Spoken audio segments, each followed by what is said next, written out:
religion of Islam. I am Khalid Hassan Azran, the president of the MSA, also known as the Muslim Student Association, here at Northampton Community College. Today we are honored to have Dr. Ahmed Gomaa as our guest speaker. He is a physician who studied medicine at Alexandria University, Faculty of Medicine. He's married and has one son, which is right there. He is an active member at local mosques, giving sermons, conducting lessons, and working with youth on Quranic and Islamic studies. He formerly studied Islamic science in Egypt, focusing and memorizing the Quran, and studying Quranic sciences with prominent scholars. Please join me in welcoming him.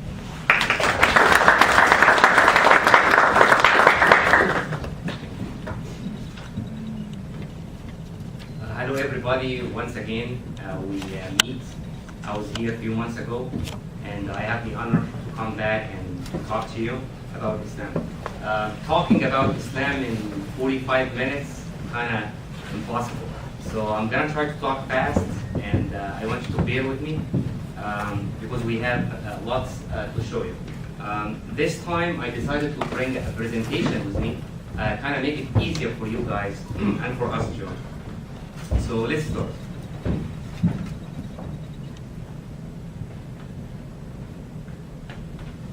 All right.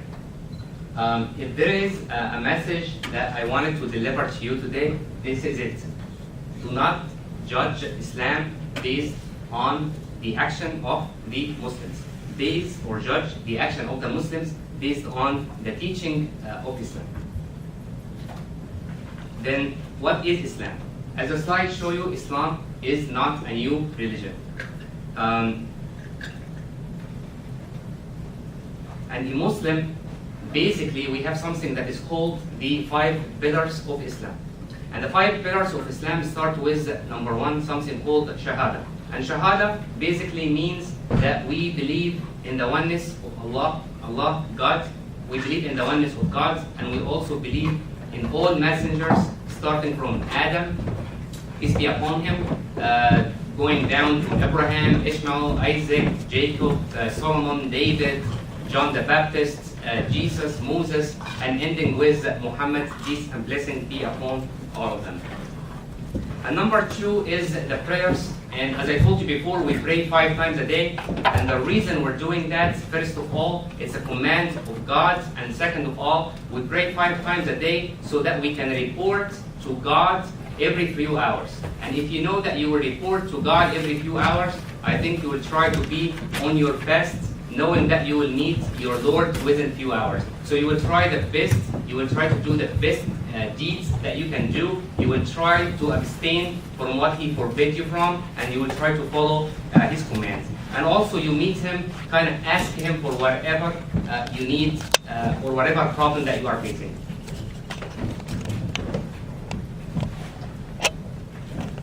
And number 3 of the pillars comes something that is called zakah. And zakah basically means charity. Muslims are obligated to donate 2.5% out of their saving the entire year. And they give this 2.5% to the poor and needy. And and then we have the fasting, the months of Ramadan, as many of you know that. The months of Ramadan that we fast starting from dawn until sunset. And one of the wisdom behind that is that we feel that those who are hungry, those who do not have food, those who are poor, those who need our help. And number 5 is performing pilgrimage, where we go to the place that is called Al-Kaaba, and we will talk about that later. Now, who's Allah? You hear that word Allah many times. And Allah is not a new word. Allah is a word that has been known in Hebrew, in the Torah, that is been called Allahim, and also in the Arabic Bibles. Like as you can see here on the slide, these are versions of the Arabic Bibles. And you can see under the red line, or above the red line, you will see that word Allah, Allah, Allah, Allah. So even in the Arabic Bibles, the word Allah, it's very well known, and it's been used in Arabic and Hebrew to mean God. Basically, it means God.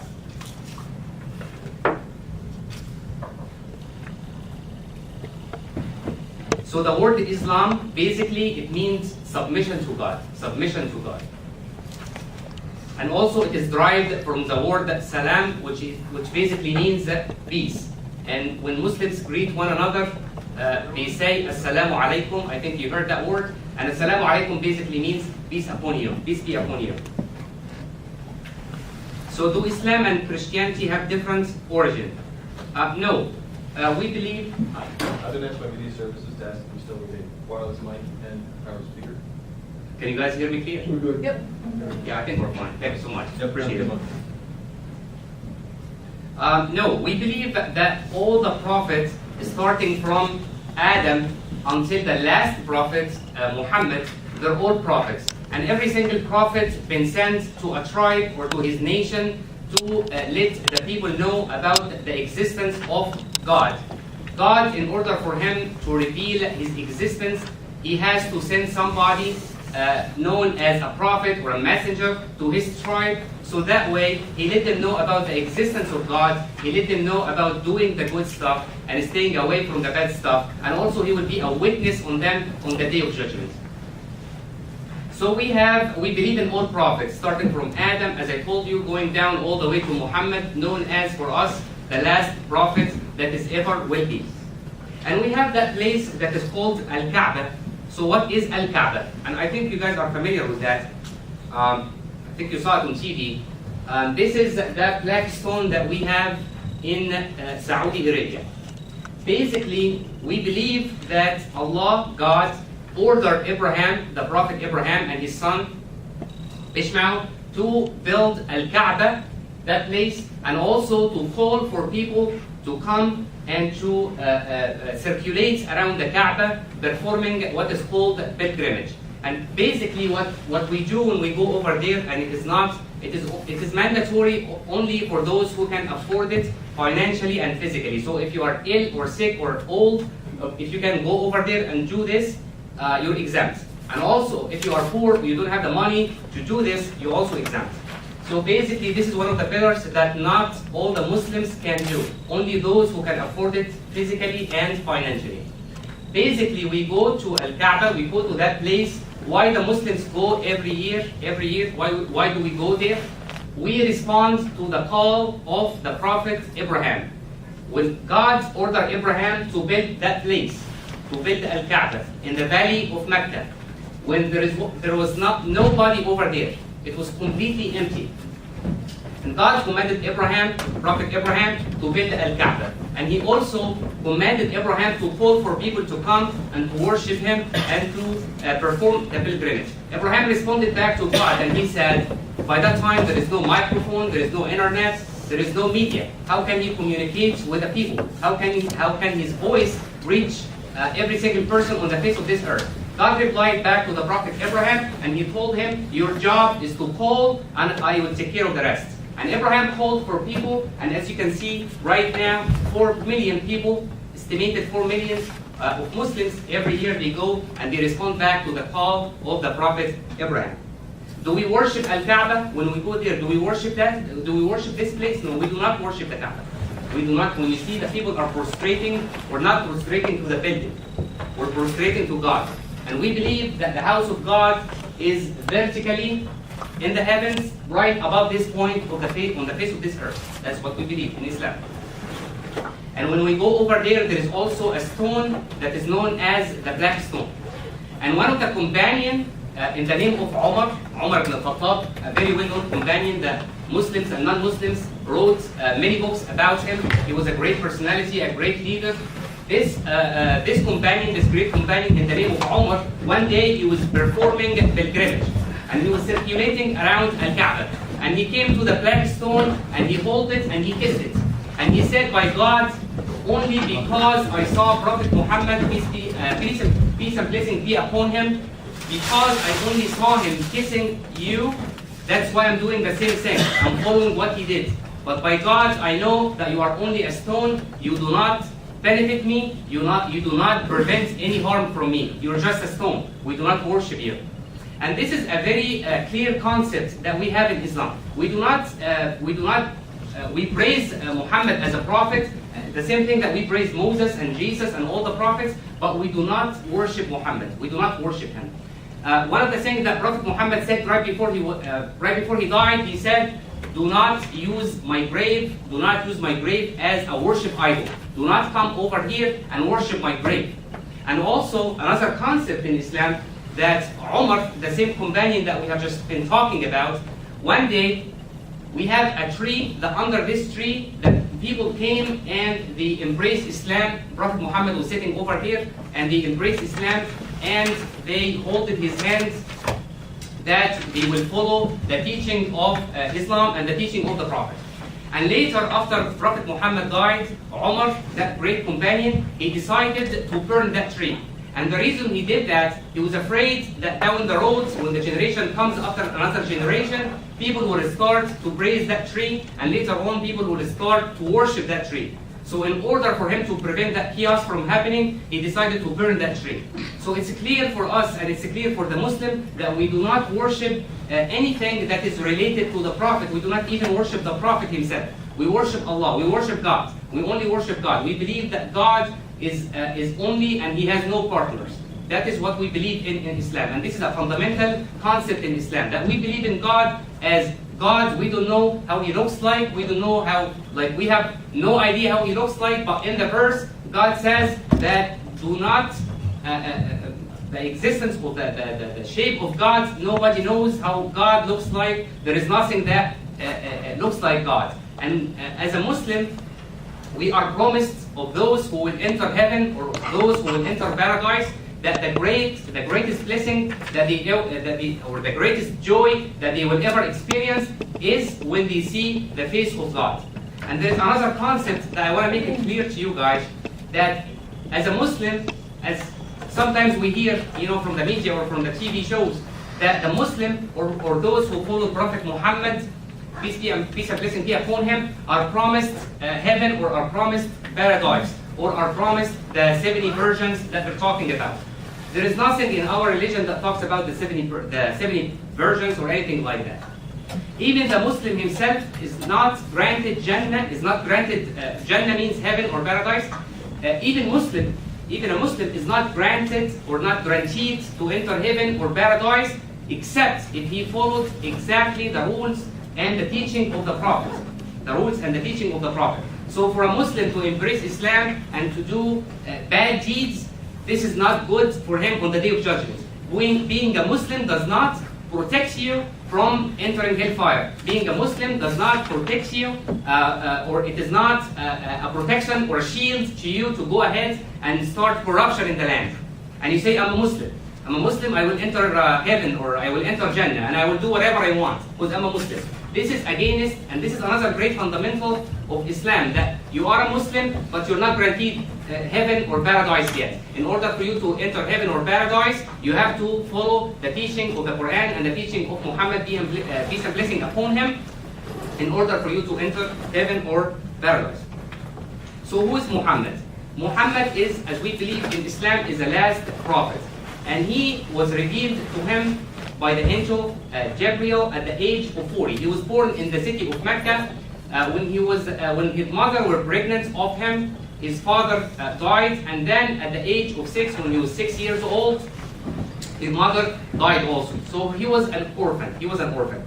And yet, when you read the history or the biography of the Prophet Muhammad, peace and blessing be upon him, you will find that there is so much love and so much mercy that he has for this mankind and for this world. Yet he was born as an orphan. It's really hard for someone to come to this world with no father, and then at the age of 6, on the age of 6, he was visiting the grave, his father's grave that he never saw. On his way back, his mother died. So he witnessed his mother's death right after his coming back from visiting his father's grave. So this is kind of emotionally hard for somebody who's 6 years old. And yet, when you read the history and the biography of him, you will be amazed by how great and how kind that man was.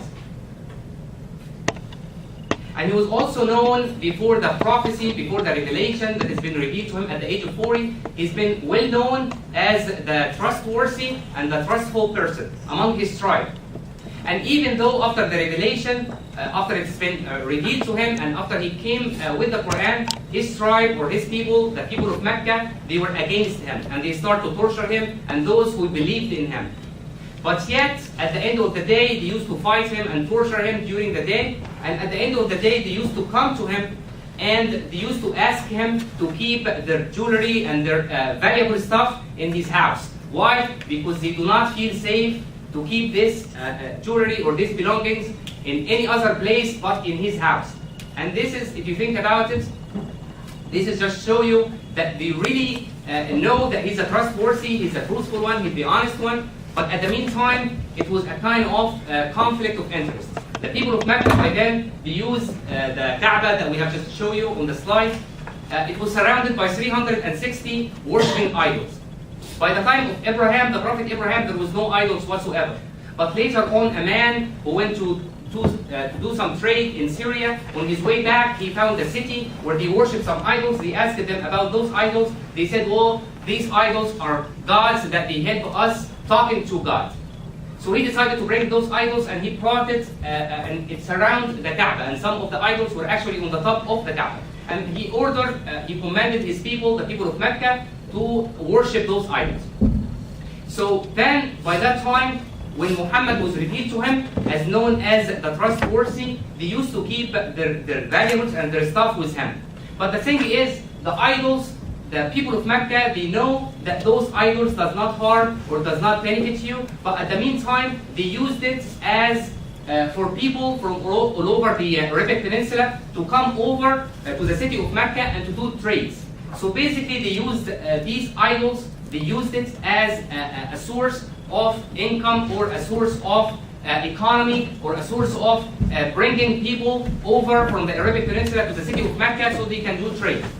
So for them, for someone to come in and to let them know about the existence of God and that these stones are nothing, they are harmless, they are harmful, they're not harmful, they're harmless, they cannot bring you any benefits, they cannot prevent any harm from you. So in order for someone to come in and destroy those idols, that will put the people of Mecca and their money and their interest and their economy down. And this is one of the reasons that they used to stand against the Prophet Muhammad. Yet they know that he's a truthful one, and yet they know deep within that he came with the true message. And just to prove that, later on, after it's been revealed to him over 23 years. So down the road, right before he died, like 3 years before he died, many of the people of Mecca that they used to fight him and they used to stand against him, they actually embraced Islam. On the first day that he let people know about Islam, he only had a few people that embraced and converted into Islam.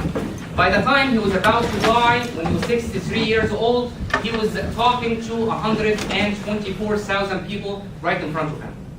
So that just tells you that the people of Mecca, they believed in him to begin with, as they know that he's a trustful and the honest one, but at the meantime, that was just standing against their interests. Then what is the revelation that is being revealed to him? The revelation, it is called the Quran. The Quran. And we brought some of the Quran here. All of this stuff free for you guys. Whoever wants anything, he can just grab it. The Quran, we brought the English translation. The Quran has been revealed in Arabic. And why it has been revealed in Arabic? For some simple reason. The people, by that time, they used to speak Arabic. So the revelation has to be in Arabic. I mean, it can be French or English, right? It has to be revealed in the same language that the people can understand. This is one reason. Number two, the people of Mecca by then, the Arabs by then, they were very, very well known for their mastery. They were masters of the Arabic language. They were masters of the grammar. They can talk to you in a palm kind of conversation. They were the masters of the language. So the revelation has been revealed in Arabic, and God in the revelation, in one of the verses, He asked them and He challenged them, if you do not believe that this is from God, if you think that this is a Muhammad made up book, why didn't you come up with a chapter? The Quran has 114 chapters, and it also has more than 6,200 verses. Why didn't you come up with just one chapter? And they couldn't. And He challenged them again in another verse, and He said, why didn't you come with just 10 verses? Just 10 verses. And then in a final verse, He said, why didn't you just come up with just one verse? Just one verse. And they couldn't. And they couldn't. And the reason for that, up to that time, up to today, up to the day of judgment, there is nobody that will be able to come or imitate or make something like the Quran. Why? Because this is not a human being words, this is God revelation. And nobody, He's the creator. So nobody can come up with words like the one who created you and me. Also in the Quran, in order for God, as we know that every prophet been supported, and this is what we believe in Islam, we know that every prophet has been supported with some miracles. And the reason God did that, so that people can actually believe in Him. As we know, many of us, or the majority of us, we believe in what we see. So God supported the prophet with many miracles. We believe that Jesus been supported by God, that He can actually cure, He can cure the blind, He can cure the leper, He can bring people back from the dead by the will of God. This is what we believe in Islam. We believe in all of those miracles. We believe in His miraculous birth by the Virgin Mary. Actually, in the Quran, you will find the word Muhammad been mentioned only 4 times in the whole Quran. And you will find the word Jesus been mentioned 25 times. If this is a made-up book, I think that Muhammad will be mentioning his name and his family more than Jesus and the other prophets. The story of Moses is all over the book. Also, Mary has its own chapter. There is a chapter in the Quran in the name of Mary. It's a beautiful chapter. And also, none of his wives, he has a wife in the name of Khadija and Aisha, none of them has been mentioned, or even his daughters, none of them has been mentioned in the Quran. Another thing is, God, in order for Him to support Muhammad as a prophet, because the people asked him, if you are a prophet, then why don't you just come up with something that the prophets before you came with? So they asked him, can you split the moon for us? And he did, and this is very well documented in the book of history. And he split the moon, but yet they did not believe in him. And as we know, many prophets, yet they came with the miracles, and they were supported by God by many miracles. But at the meantime, what happened? The people were still arrogant not to believe in God or not to believe in the prophet. And they refused, or they did not endorse the prophecy, the people before the nations and the people before Muhammad. So God supported him with some of the miracles, many physical miracles.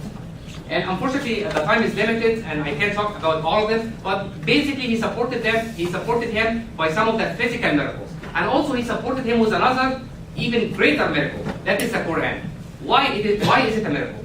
Because the Quran is a living miracle until the day of judgment, and this is what we believe in. Why?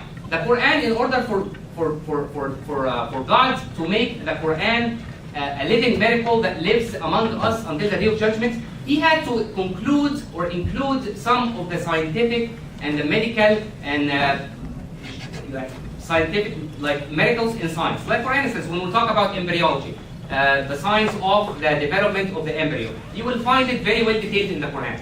If we talk about the clouds and the mountains, if we talk about the ocean and the sea, you will find in geology, in architect, in medicine, in art, in everything, you will find the Big Bang Theory that has been well known in the 1973. It's been included in the Quran 1400 years ago, where the time that Muhammad, a human being that does not know how to read, does not know how to write, he actually know these information. How can for a human being to know this kind of information without a microscope, without a computer, without equipment, without technology, without anything 1400 years ago in the desert, not knowing how to read, not knowing how to write. So the reason God did that, so for us, this is a living miracle. If you think, for many of us, maybe even for the Muslims, many of the Muslims did not read the whole Quran. But when you read the Quran, and this is one of the books that I would recommend, that you just grab it on your way out and just read it. It's really great. It talks about the scientific, unfortunately, as I told you, I don't have the time to go through this, but you will be amazed by the scientific information that you will find in the book of the Quran. So does the Quran only talks about the scientific miracles? No, not only that. It is, as we know, Islam is a way of life. So in the book of the Quran, God told us about how to treat your neighbor, how to treat your wife, how to treat your kids, how to raise your kids. He also talks about the economy, how to deal with the poor and needy, how to the system of the inheritance, how a wife can inherit her husband, how a kid can inherit his father, the inheritance system, the marriage system, the divorce system. Every single thing that you can ever imagine, it is in the Quran. And you might hear the words or the terminology of the Sharia, And you might, I think you guys heard about that term. What is Sharia? Basically, the Sharia laws is the laws of God. It has been included in the Quran. And basically, it told us, the Muslims, that whenever you're having a problem or whatever you're having a situation, how can you deal with it? How can you deal with it? And it is beautiful and it is very fair, and if you read in it, it's very fair and it's very enjoyable. But unfortunately, I also don't have the time to go in the Sharia law, but basically that's what it is. It is the commands that God told us how to deal with every kind of situation. All right, if there is any secret source beside the Quran, I talked to you about the Quran. If there is any other secret source beside the Quran, yes, there is. That is called Sunnah. And Sunnah basically means the tradition that the Prophet, peace and blessing be upon him, either did or approved or said. And let me just give you like an example of that. The Prophet said, God has no mercy on one who has no mercy for others. In another saying, none of you truly believes until he wishes for his brother that he wishes for himself. Another one, he who eats his fill while his neighbor goes without food is not a believer. Another one, powerful is not he who knocks the other down. Indeed, powerful is he who controls himself in a fit of anger.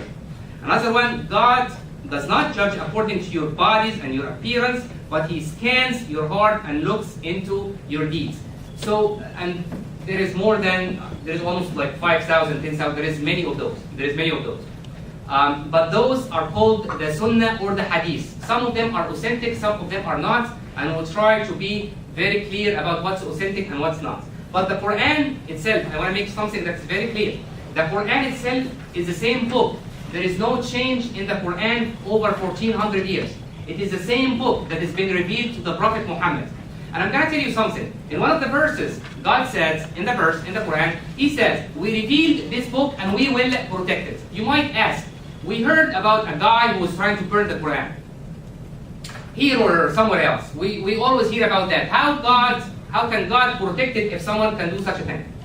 The protection of God to this book is not by harming those who are trying to harm the book. It is not like that.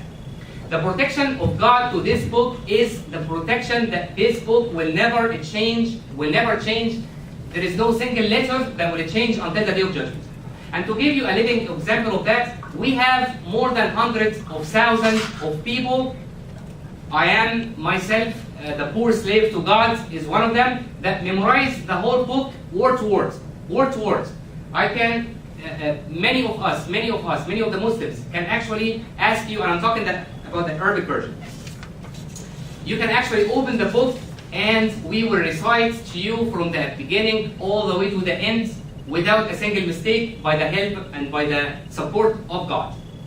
And if the whole universe destroyed the Quran and burned the Quran, we have I don't know how many, but we have many, maybe millions. I don't know how many. But we have many people that can actually sit down and review and write down the book in a matter of an hour. So what I'm trying to say is God protecting that book by keeping that book in the hearts of many of the Muslims, not only as a book on the shelf.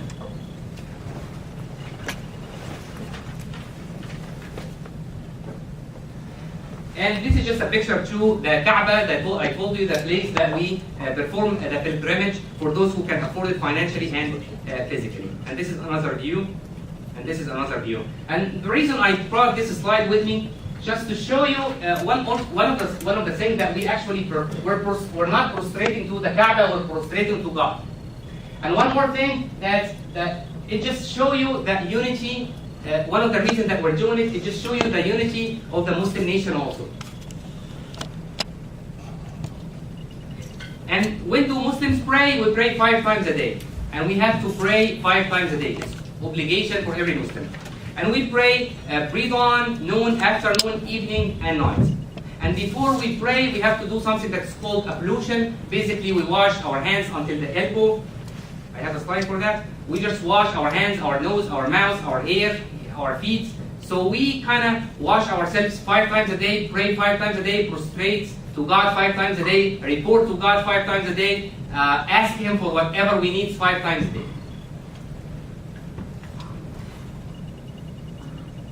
Does Islam tolerate other beliefs? I'm just going to tell you a quick story about that. When the Prophet Muhammad, peace and blessing be upon him, when he migrated from the city of Medina to the city of from the city of Mecca to the city of Medina, when he went there, he actually found too many beliefs. Some of the people does not believe in God. Some of them were the Jew community. Some of them are the Christian community. Some of them are those who worship the idols. So he was faced with too many category and too many different beliefs and too many different religions. And what did he do? He actually made a pledge with every single one of them. He made a pledge, a treaty with every single one of them. Telling the treaty consists of 11 or 12 points, but just one of them is, for instance, the pledge that he made with the Jews, with the Jew community. He said, if a Muslim oppressed one of the Jews, if a Muslim man oppressed a Jew man, then the Muslim have to stand by the side of the Jew man against the Muslim. And they have to bring whatever the Muslim oppressed the Jew man of, they have to stand by him, and we have to bring back his right or his belonging or whatever happened. So this is just to show you that Islam can actually tolerate, and right now back home, personally I was born and raised in Egypt, we have churches, places of worship, and the Muslim and the Christian live in one community, and I know that they visit each other's. I know when I was a kid, I used to go to the church, witness a wedding for my neighbor, and I used to come to the mosque, witness a wedding for one of my family. So tolerance, yes. Actually, God commanded us to respect the worship places, and to respect that we cannot, even if there is a war, and we're going to talk about this very soon. If there is a war, if someone are trying to, the war for the Muslims has certain conditions. God, in the verse said, you are only allowed to fight, as very well known in Christianity, you are only allowed to fight if you are being as a self-defense, if you are being attacked. And even during this war, there is actually some rules and principles that we have to follow strictly. Like, we can never kill, you can never kill a child, you can never kill an elderly, you can never kill a woman, you even obligated to protect the children and the elderly and the women of the other party that are trying to come in and attack you or take you out of your homes. So the only condition that the Muslims, and I think this is for any nation, for any belief, that the only condition that you are obligated or not obligated, that you have to do something about it, is when someone are trying to come attack you, take you out of your homes, kill your children, kill your wife, kill your family. Otherwise, we are the religion of peace. What does the Muslim think about Jesus?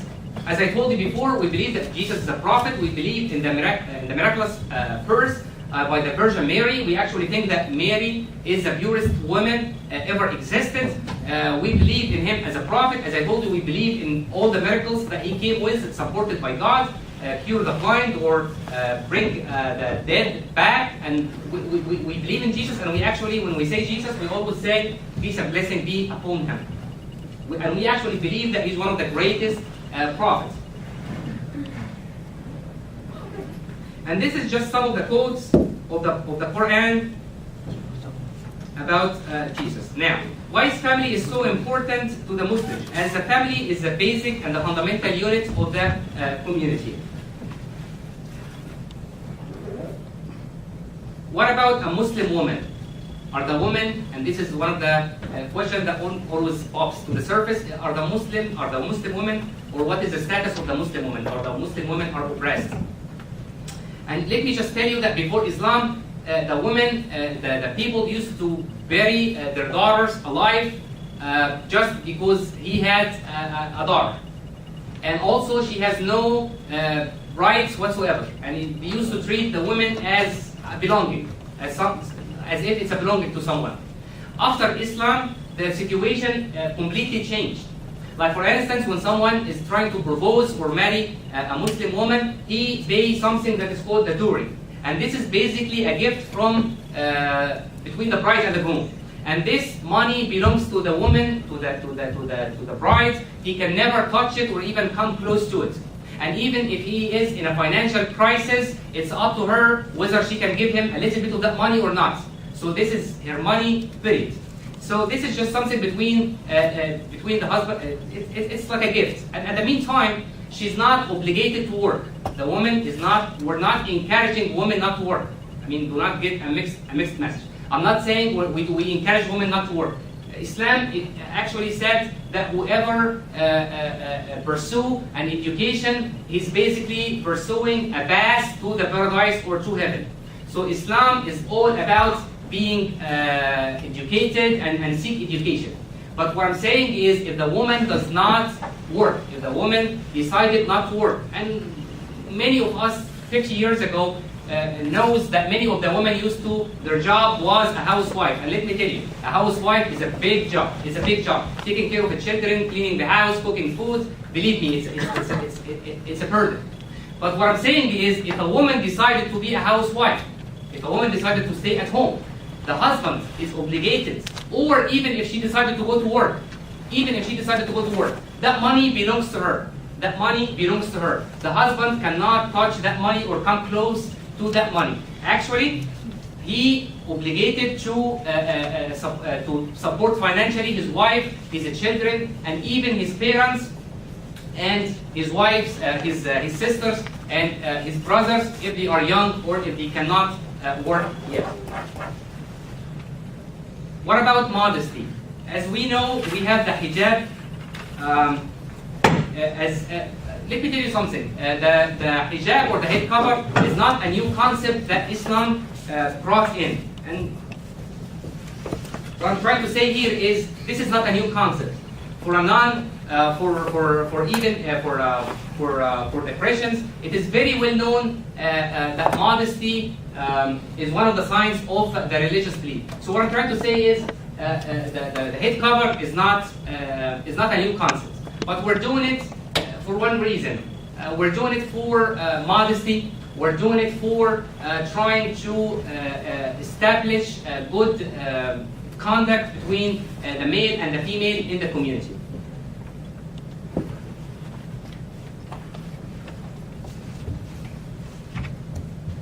How do Muslims view this? We believe that this journey in life is a brief journey, 60 years, 7 years, 8 years. At the end, we will all die. And we believe that we try to do the best that we can for, we believe in the day of judgment. We believe in the day of resurrection, that everybody will be resurrected and we will be standing in the hands of God, being judged upon every single deed that we did, the good ones and the bad ones. So we believe in that, and we believe that this journey is very short and brief. And as I told you before, if there is a war, and the only reason for a Muslim for a Muslim nation to have a war is only as a self-defense. If you are being attacked, if someone is coming trying to kill your wife, kill your children, kill your son, kill your father, I believe that even those who does not believe in a religion whatsoever will agree to the same concept, that if someone is trying to come and kill you, you will try to do something about it. But we still have rules, and as you can see those rules on the slide, I told you before about do not kill the men, do not burn a tree, do not destroy a building. And let me tell you something, those who come and bomb a place, this is against the teaching of Islam. And I told you before that suicide attempt, or those who commit suicide, is prohibited and forbidden in the religion, period. If someone, God in the verse said, if someone killed a soul, just one soul, it is as if he killed the whole mankind. If someone preserved a soul, it is as if he preserved the whole mankind. In another example, we believe that the Prophet told us that a woman who were doing, she was not doing such great things, such great deeds. She was doing some evil stuff.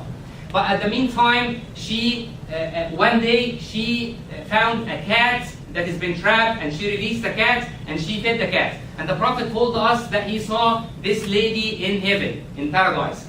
In another example, a man who saw a dog that's been trapped in a well, and he pulled down and he grabbed that dog and he saved his life and he actually fed him and he let him go. The Prophet also told us that this man, he saw him in heaven, or in Jannah, or in paradise.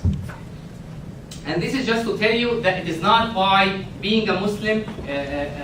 For us, we believe that in order, the beginning of the true path, yes, is to embrace Islam, and this is what we believe in. But yet, as I told you before, it is not only by being a Muslim that means that you are granted or granted heaven. You still have to follow the teachings.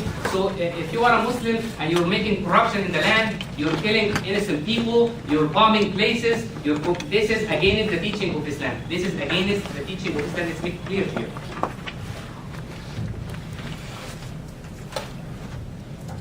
And then it talks, this slide talks about how does Islam guarantee human rights.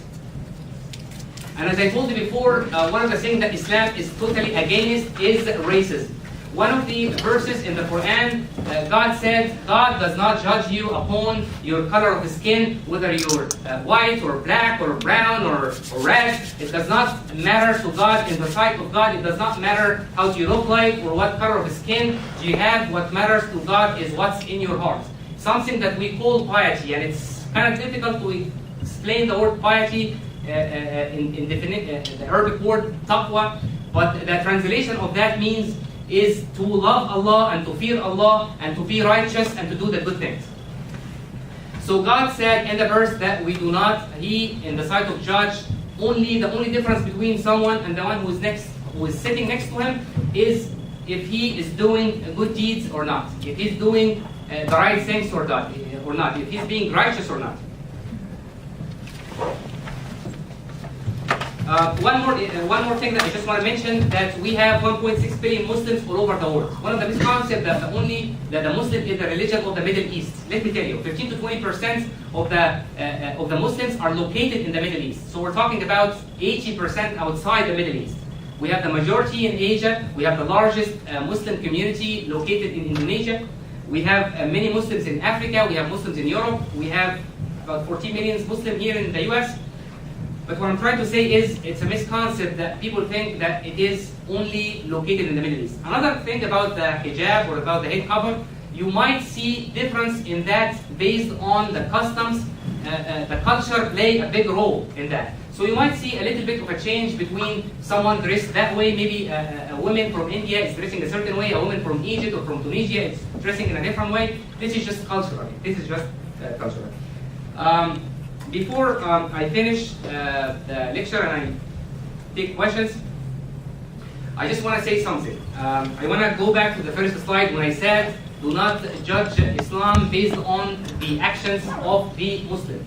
Many of, at the meantime, I don't want to say that many of the Muslims are doing the bad things nowadays, but let me tell you, if you are doing the right thing, if you wake up early, if you're working hard, if you're feeding your children, taking care of your children, taking care of your wife, taking care of your family, you will never be on a TV. If you kill someone, if you rob a bank, if you do, that's when you're going to be on TV. Unfortunately, for a Muslim, the good Muslims or those who follow the teaching of Islam or those who are doing the right things, you will never see them on TV. But for those who are making corruption or are doing the wrong things, those are the ones that will be all over the TV. What I'm trying to say is, do not judge. The Islam teaching is so great. It talks a great deal about peace, about doing the good things, about being a righteous person. And at the meantime, one of the things that the Prophet used to do, he used not to ask when he used to call for Islam or explain Islam to people. One of the days, Umar, I've just mentioned his name, one of the great companions, one day he told the rest of the Muslims, and he was, by then, he used to rule, or I don't want to say the king, because we don't use that term, but he was the president of pretty much 1/3 of the whole world. And at the meantime, he told the Muslims, do not, when you call for Islam, you can call for Islam, you can let people know about Islam without talking. And they replied back to him and they said, how can we let people know about Islam, or how can we explain Islam to people without talking? He replied back, behave and act as a Muslim. Know the teaching of Islam, know the teaching of your religion, and behave and act upon that. And when people saw that, many of them, if it's not all of them, they will fall in love with the religion. Another example is the Prophet himself. He has a neighbor, Prophet Muhammad, he has a neighbor who used to come and put the trash and garbage and dirt and filth in front of his house every day. And what did the Prophet, how did the Prophet react to that? He used to just take that dirt away and throw it away and just keep walking. And one day, the Prophet opened the door and he did not find the dirt or the filth in front of his house.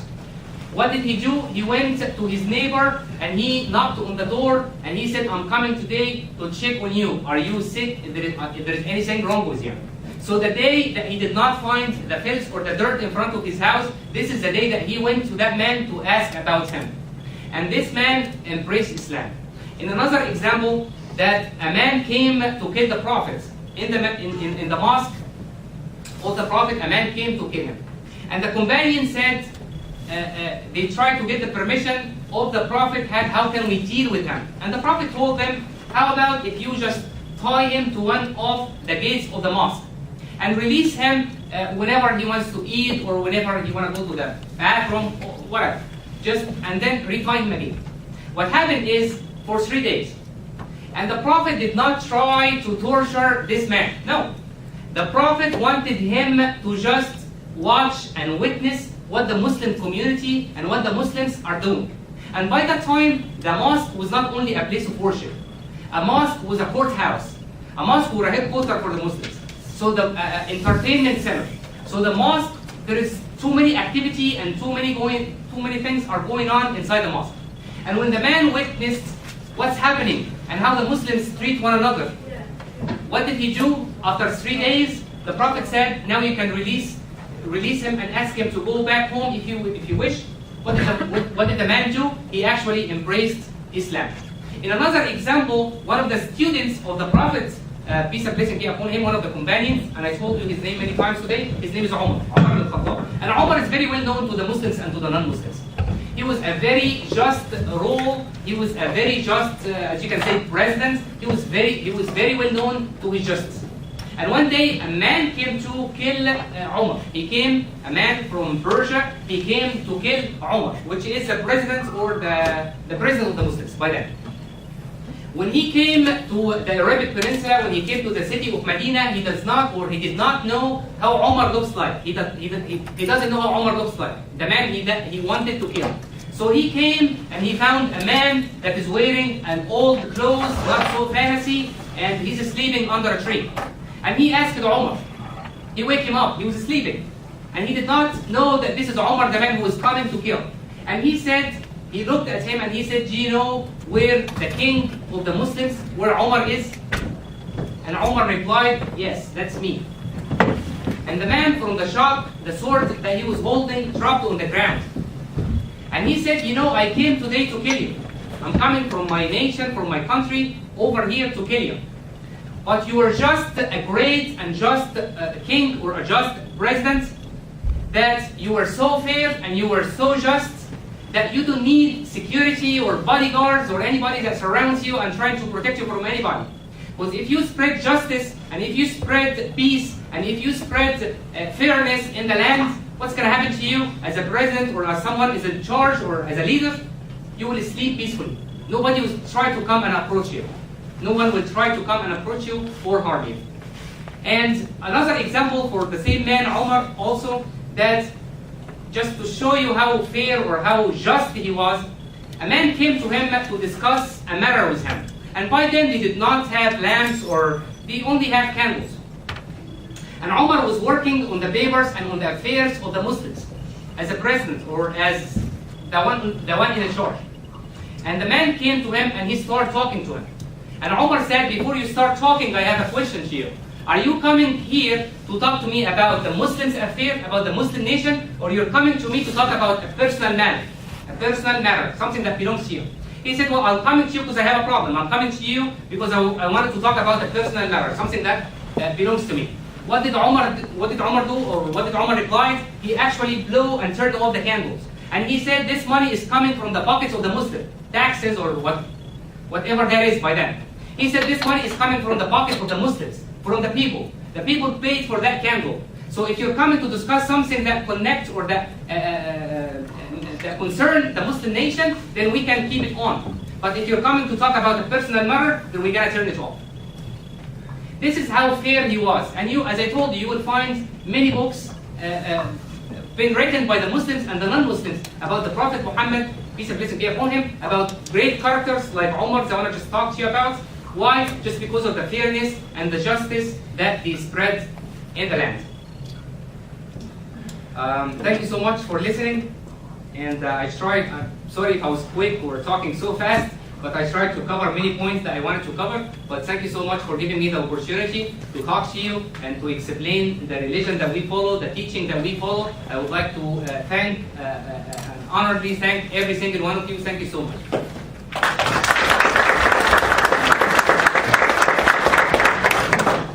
And if you have any questions.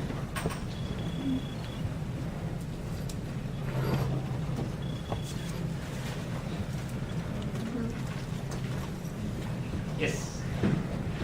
Since this is Holy Week for Christians, it Yes. might be useful if you would explain the fact that since Jesus is one of the prophets, why Islam does not honor or acknowledge the crucifixion and the resurrection. Thank you for your question. And I just want to tell you that we do not believe in, and I'm talking about Islam. We do not believe as Muslims in the crucifixion of Jesus. We do not believe in that. We believe, as I told you, and let me go back to one of the slides about what do Muslims think about Jesus. At the slide show you, Muslims respect and love Jesus and await for second coming. What does that mean?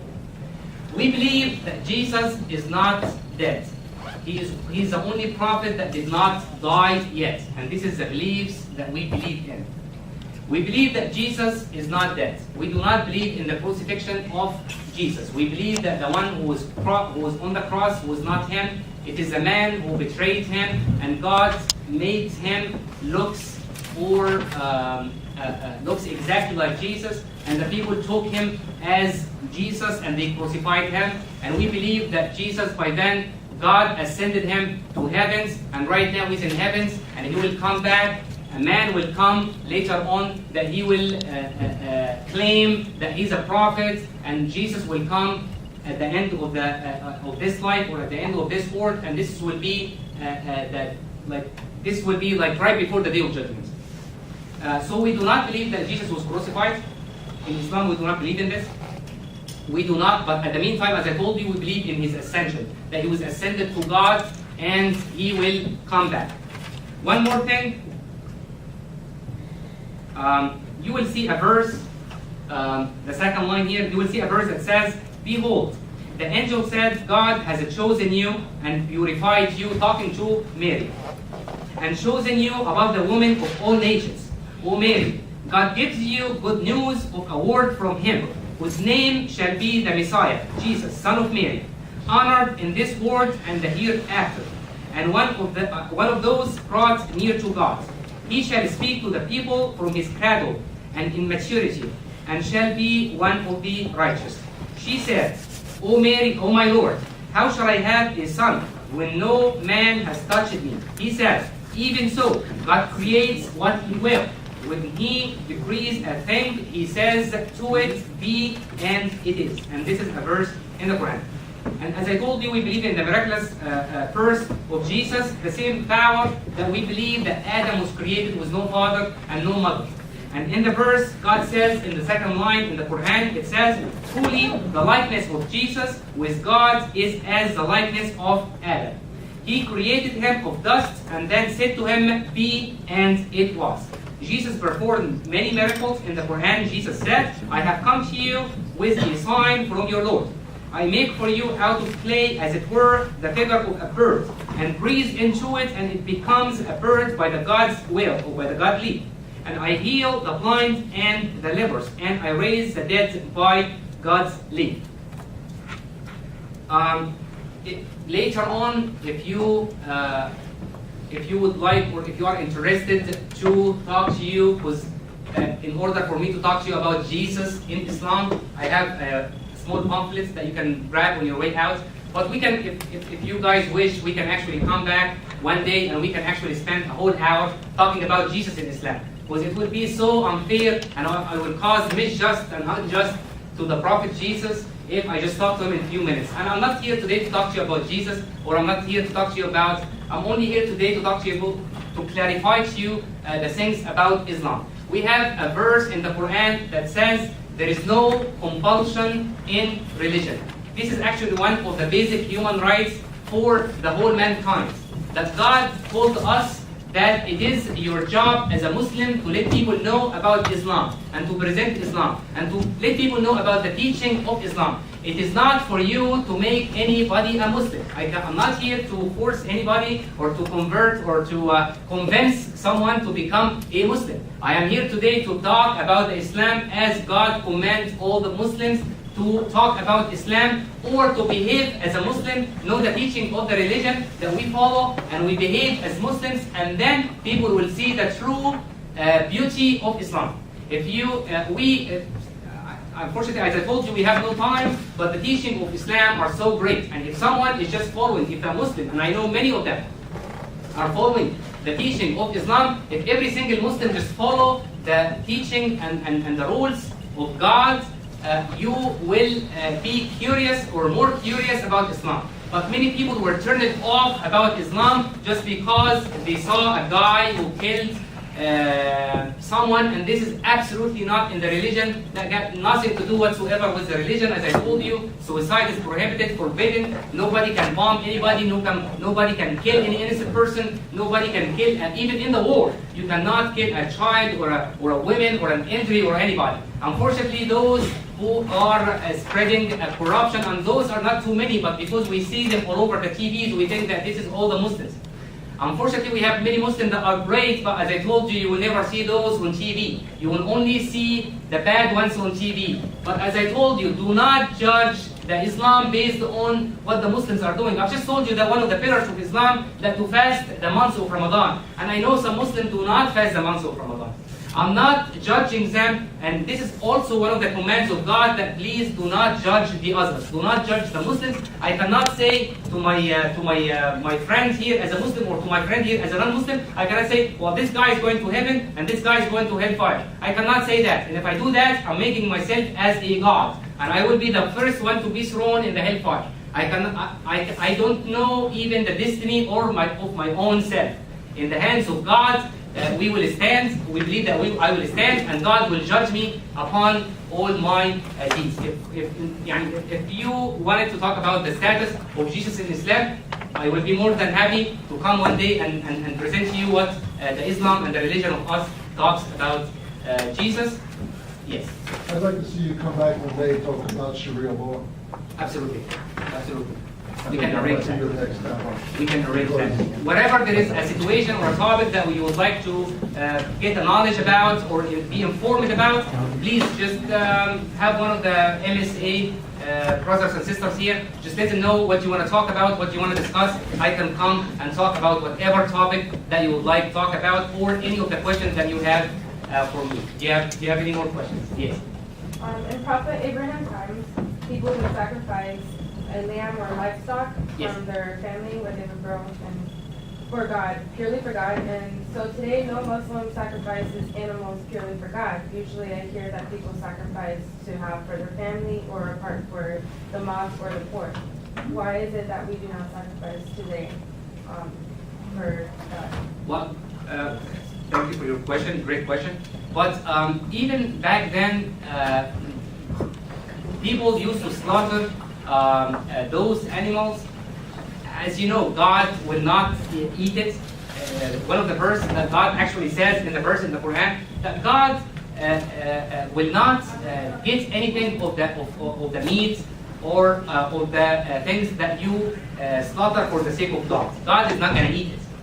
But you're doing it to feed the poor and needy, and so this way it comes as a good deed. It comes back as a good deed for you in your book, as in your record, to God. So basically, just for the sake of slaughtering the animals. No, you're slaughtering the animals to feed the poor and needy and God will not eat from it. Just wanted to see you are doing or taking care of those who are poor and needy.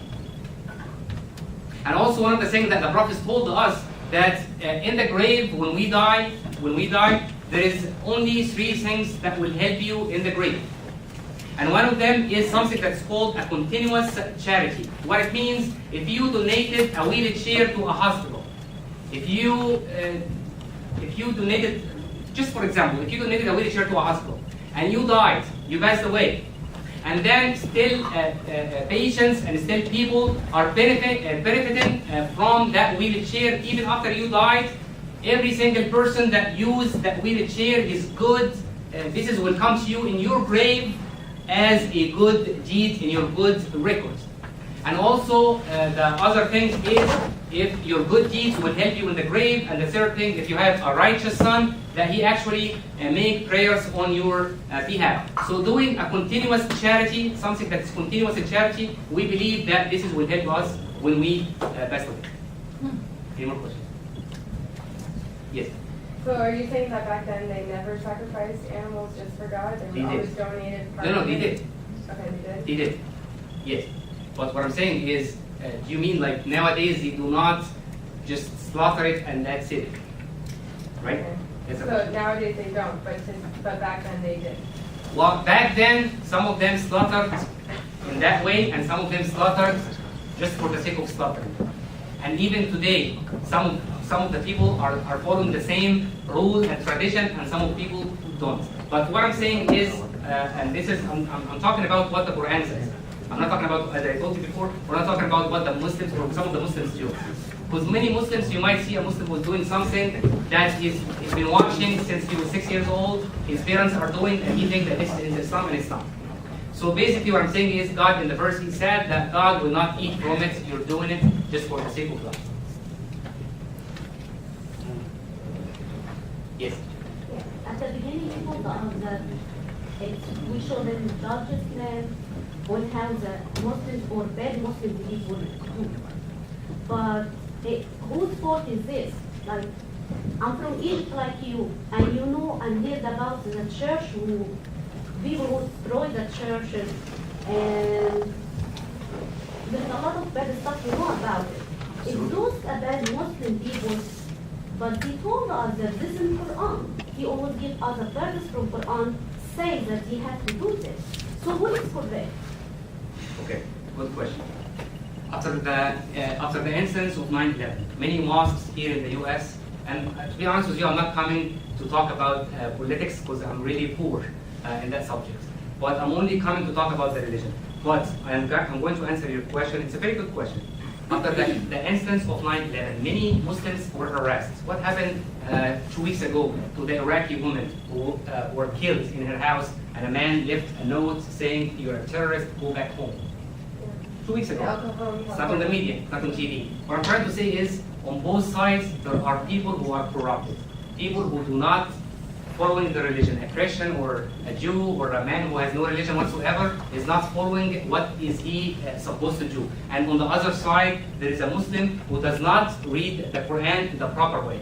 You told me that in the Quran there is a verse that says, go and bomb churches and go kill people. The Quran is right there. But it's in the Arabic version, not this one. Okay, I have the Arabic version, and we'll write the Arabic version, and this is the English. Let me tell you something. Mm-hmm. The Arabic version is the same. You will never see two Quran that there is a difference in even a letter. But the English translation will vary a little bit because every person is translating on his own concept. So the English translation, you might find a translation that is different from another translation. But going back to the point of the Quran says that. I will answer your question by, please bring me the verse that says that. It's saying chapter for Baqarah. I don't know which verse it is. I think it's 119 or 1. They always repeat it, and it's they read it from Quran. All right. So as I told you, I'm from Egypt. Yes. And I lived there, it's like 29 years. Yes. And you already told us about the human rights in Spain. Yes. Do you have the right as the same thing in Egypt? No. Yes. And you know that. Yes. So it's All right. Am I saying that those who are rolling, and we're talking about Egypt, we took it back to Egypt right now. Am I saying that those who are in Egypt are the true Muslims that I'm coming to present? No. But as I told you, what force is it? If they didn't understand Quran and you understand, so it's As a I lot told of you, churches destroyed and a lot of people in Egypt suffering from this. let's make it clear, not to make any confusion. In the Quran, there is no verse that says, and I told you, you can have I can bring the Arabic version and we can discuss it. There's no problem. There is a There is no verse that says what the problem is. Some of the Muslims are quoting or taking a verse out of the context. They take a verse out of the context, and basically they take a little bit of a verse and they're being misled or misguided by some other parties, and they told them that this is the way to paradise, this is the way to heaven, this is what you're supposed to do. The Quran says that, and I'm coming to tell you, no. I'm talking about the Quran, I'm here to talk about the Prophet, I'm talking about the real teaching of the Islam. I'm not talking about what's happening in the world right now. As you know, even the Sharia law that the brother asked me about, we'll try to talk about it later. Even the Sharia law is not being applied in Egypt or in any other Muslim nation right now. So what I'm trying to say is we're not following. There is no Muslim country. There is no Muslim country that is applying the Sharia law. There is no Muslim country, and one of them is Egypt, are following the rules of the religion. Many Muslims are doing the right things, and many Muslims are doing bad things. And this is just, as I told you in my beginning of my speech, as I told you, the Muslims are not even the Muslims. In our book, in our teaching, we're not granted heaven or paradise if we're not following the book. What's happening right now, we have some people who are being misled, they misunderstand the Quran, and they are doing the wrong things. And from the other side, we also have those, as I told you, the guy who killed the lady, or the guy who wanted to burn the Quran, or I know, and I have a respected priest sitting right in front of me, I know, and he can tell you that there is no verse in the Bible that says, go and kill the lady and told her to go home and she's a terrorist. There is no such a thing. There is no religion that calls for killing. There is no religion that calls for corruption in the land. There is no religion that calls for stealing. There is no, every religion are calling for doing the right things. Why? They're coming from the main source, which is God. And God is asking us to do the right things. If there is anything that is going on the face of this earth right now, are not against the teaching of all religions, Judaism, Christianity, and Islam, this is because the world, unfortunately, is coming to a worse phase. And our job, people like you and like me and all of us, our job is to make it better world.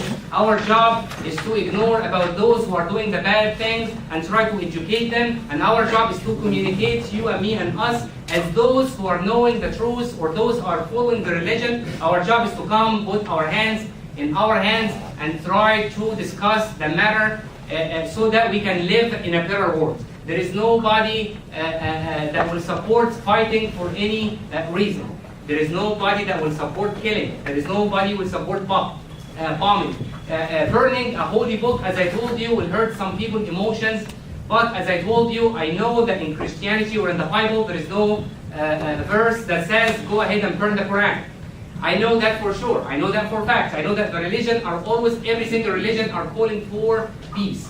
But unfortunately, as I told you, unfortunately right now we live in an era where some people misunderstand, are not educated enough in the religion. Some people misunderstand what's going on. You asked me a question, who's going to pay for this? I agree with you, who's going to pay for this? Who's going to pay for those Muslims who were killed? Who is going to pay for those Christians who are killed? Who's going to pay for that? And that question will go back to God on the day of judgment. I'm not God. I'm not here to judge anybody. I'm just telling you that God will judge every single person on the day of judgment based upon his deeds and his beliefs.